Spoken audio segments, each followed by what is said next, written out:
Okay, so we're going to patch in input 1 just to get things going. I'm going to start the CD player, and it's on infinite loop. It should just keep looping.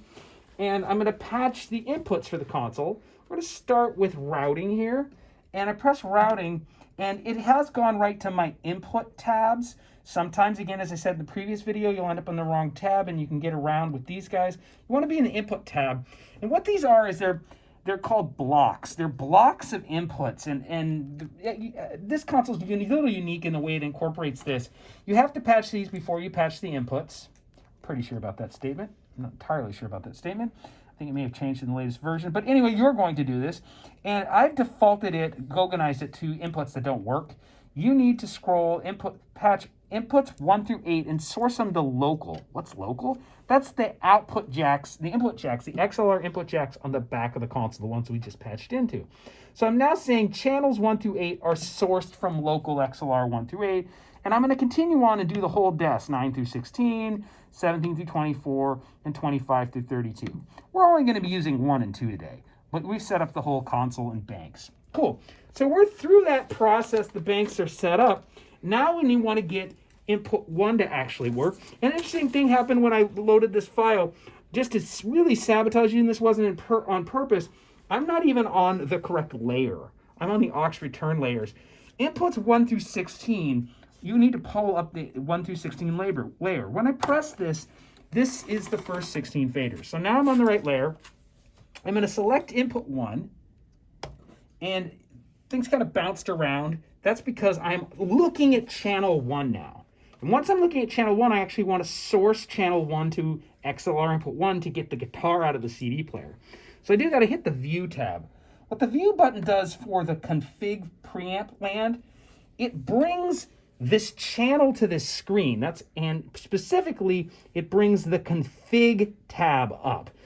Any button I press here, any of these views will bring the channel to that screen, but I'm essentially bringing up different tabs, and this just shortcuts me to the right tab. I could see the channel by hitting the home key, and I could go between tabs with arrows, but what's really useful about this is it takes me right to the right tab. And once I'm on the config tab, now I actually pick my inputs, and it's this knob here on the left.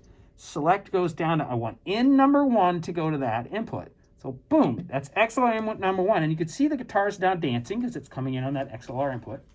And I want to set its initial level. If I were using a condenser mic or something, I would actually turn on phantom power at this point, but I don't have to for this lab. It's 48V.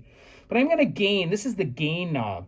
And by turning it up, I'm going to see this in multiple places. I want to hit about -18 on the input. And I really loud because the guitar had just ended. But you can see it's -18 there. You can also see it's about -18 here. And there's another channel meter here. So there's lots of meters to kind of tell you the average level. That's a little hot. So I've got the input working. I want to get it to the speakers. So I'm still selected on channel 1. I'm going to unmute the channel. I'm not going to turn it up. That's the last thing I'm going to do. But I do need to send this to the stereo bus. So send it to the stereo bus. Remember, this is all still channel 1. This is the main bus assignment. I go, okay, let's send it to the stereo bus. That's the thing in the practical exam that will always burn you. You've been Goganized, you'll forget it, everybody does it.